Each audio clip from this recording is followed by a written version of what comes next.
The authenticity of Thai dramas is just chef's kiss.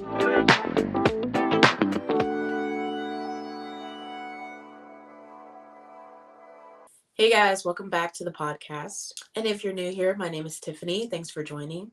I feel like today's topic is a little bit of a rant, a little bit of a discussion, but I also wanted to hear your guys' point of view as well. But I wanted to give a little context before I really started talking about it, just so it makes sense to how I came to this conclusion. But in my latest video, I reacted to a couple of trailers for GMMTV's 2025 releases of next year. It's all Thai dramas, and I talked about that in my previous video. If you haven't seen that, you can click on it somewhere on here and definitely watch it after you see this video. I'll either have it linked down below or it'll be tagged somewhere here in the video. So I'm really excited about that because I've been watching Thai dramas, I want to say for like the past couple of years. And I have phases. So I have months that I can go without watching it. And then there's other times where I'm like really into it. And recently that's kind of like all I've been watching. Outside of maybe like YouTube videos and Hallmark movies, because I watch Hallmark movies every Christmas season, it's literally just been Thai shows. Like that's been my jam for the past, I don't know how long. And so in that video, I mentioned that I was currently, one of the shows I'm currently watching is called The Heart Killers, and it's really good. It has two like couples in there that I really, really love, and they're having their own shows come next year. And so First Cow, the actors who play Kent and Bison, they're having their own show called Cat for Cash next year. And I really love their chemistry. So I was like looking into the other shows that they played in together. And I didn't realize that they had been in so many other shows. And so I went through and like watched all the episodes. They're all on YouTube, by the way. They're split up into parts. And so I went through and I kind of watched the whole series. And by the end of it, I was like, this is so good. Like I was like tearing up like back to back. And so by the end of it, I was sitting there and I was like, man, that was a good show. Like it was a lot more emotional and intense than I thought it was going to be. And of course, because I enjoyed it, I was like, oh, I kind of wish it was like one more episode or, like if there was like a bonus episode or something to see.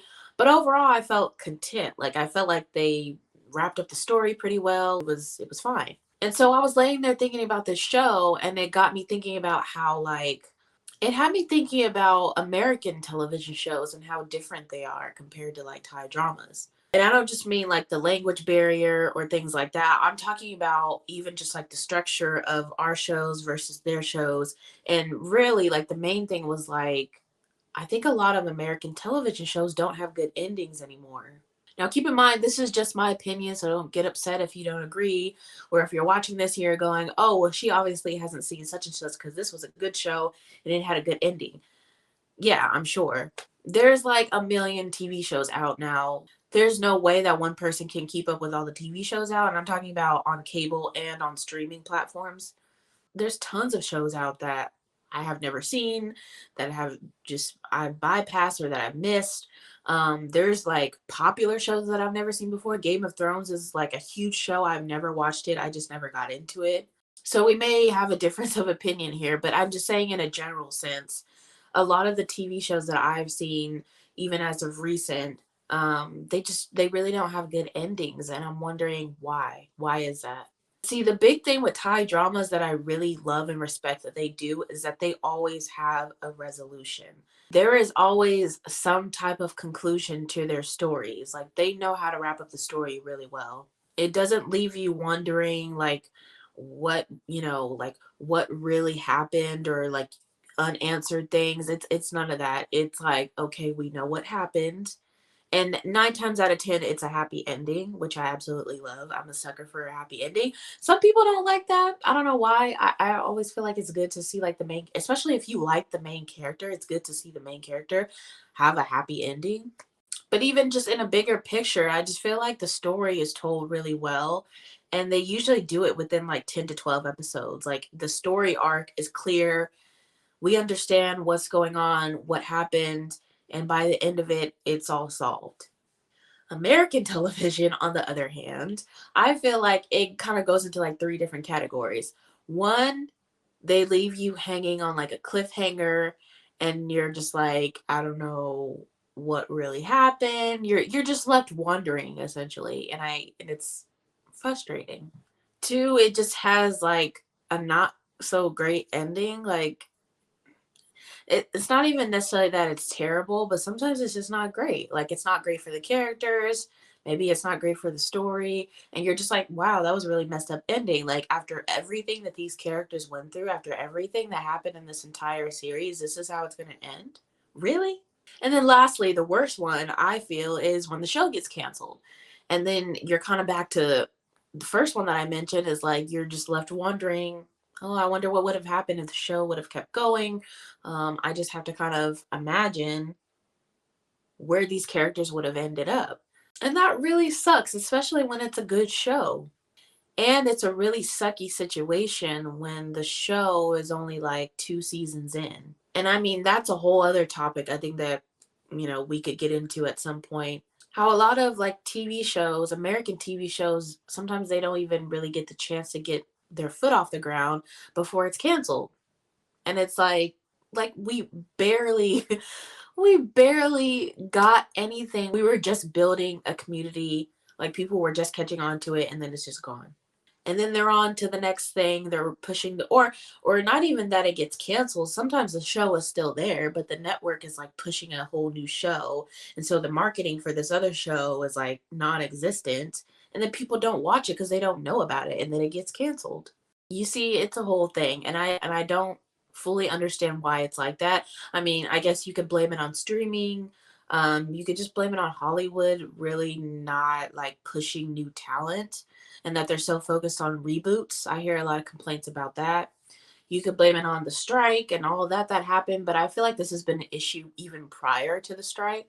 And so I'm just really wondering like why is it that way? And I'm wondering like what you guys think or if you have some insight into it. I mean, I've heard things here and there about how awful, you know, the entertainment industry is right now, specifically with film and TV, and how a lot of people are like leaving Hollywood. And they're just like the jobs just aren't what they used to be, and how they're not really like advocating for new talent. They're kind of just keeping the same people in these positions and they're not growing essentially. And so I don't know like the full story of that. I'm somewhat in the media, but I'm not like dead center in it. So I can't really speak to that, but I've heard things. So I know that there's an issue there and there's an issue that's been brewing for a really long time.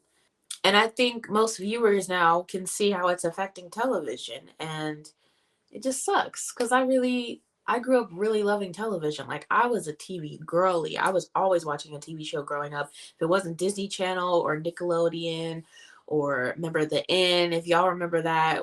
The Grassy used to be on the N, by the way. Like Discovery Kids, Cartoon Network. Like I was always watching a TV show. And now I kind of just find myself not really getting into TV shows, at least not the way I used to. And I kind of understand people now when they say they would rather just watch something that they know is good or like a comfort show. Like they would just rather go back and rewatch something that they've seen a million times rather than trying to get into something new. Because a lot of times you try to get into something new and again, it gets canceled or they do something weird with the show and you're just like, what the heck is this? This is not what I thought we were going to get. What the hell is going on? And yeah, I know it might not seem like a big deal. I know some people are just like, well, it's just a TV show, it's just fictional characters and not real.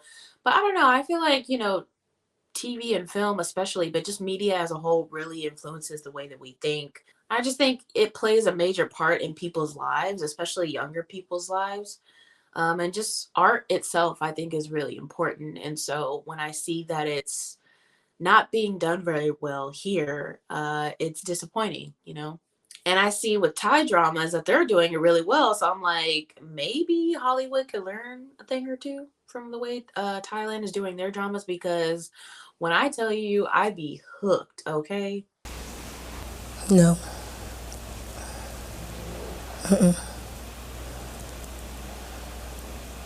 And that's not to say that Thai dramas are like perfect and that there's nothing that they can improve on. I'm not saying that. I'm just saying, as far as them telling the story, getting from point A to point B to point C, I feel like they do that pretty well. And they always wrap up the story. There is always a resolution.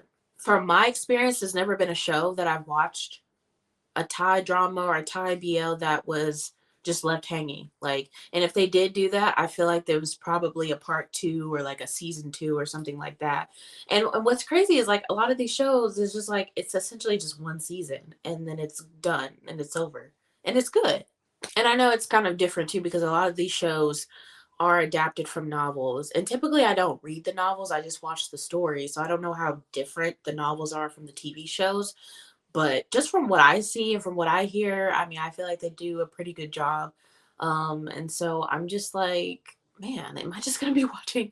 I guess I'm just gonna be watching Thai dramas for now. And I know Thai TV shows are not gonna be a thing for everybody. Like some people, I guess, can't get past the language barrier, even though there are English subtitles. And I feel like for the most part, it's easy to understand like what's going on or to like read the character's expression or, like I mean, you could pick up on like the emotions of it. And that's another thing. Like the characters really show their emotions in these TV shows. And I really wish we could get that for American television. And I feel like we're not getting that anymore. I think the HBO show Barry is a good example of telling the story and letting it be what it needed to be. Now, Barry didn't have a happy ending, and again, I won't spoil it, I guess, for people who haven't seen it, or maybe if you're currently watching it, but it made sense to the story, and it made sense to the main character because Barry wasn't a good person, he wasn't a good character. But the story itself was told very well, and they wrapped it all up in 4 seasons. They didn't push it to be like 6, 7, 8, 9 because that would have been unnecessary. I actually respect Bill Hader for that. Now, I'm kind of biased because I'm a big fan of his anyway. I think he's really talented. I feel like him and Alec Berg did a really good job with that show, and that's kind of like a good example of TV that I've seen in recent years anyway. And I know TV shows getting canceled after like 1 or 2 seasons isn't a new thing. That's been happening for, forever. But at the rate that these shows are being canceled is crazy work. Diabolical even. And it's crazy because I'll see these fandoms on Twitter, on TikTok, whatever social media app it is. People are like really advocating for some of these shows, and there's clearly a fan base there, but these shows just get like wiped out so easily. And it's like, geez. And I also feel bad for the people that like put all this work and energy and time into these shows. Like making TV shows is not an easy thing. It's a lot more than just the actors and the director. Like there's a whole crew that's a part of a TV show.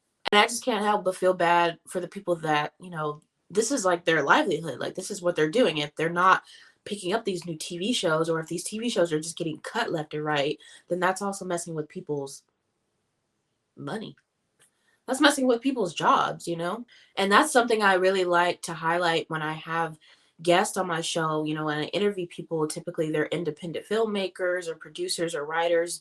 They're people in the industry, but they have to really work hard to like get the funding or to get any type of like studio backing them up, or they kind of just have to do it themselves. And they'll tell you like what it's really like being in the industry and just how much work really goes into making a TV show or a film. Like it takes time, it takes work, it takes energy, it takes money, especially. And so I don't know. I can't help but wonder like what's going on with TV, like where we're gonna be at within the next 5, 10, 20 years with television. I guess in the meantime, I will be watching my little Thai dramas over here. Um yeah. Let me know how you guys feel about this in the comments. If you agree with me or if you disagree with me, let me know.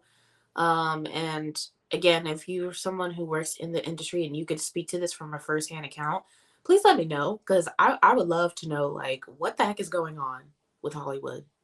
What are y'all doing for real? If you like me creating this type of content, be sure to give this video a thumbs up. And like I said, leave a comment down below and make sure you're subscribed so you don't miss out when I upload a new video.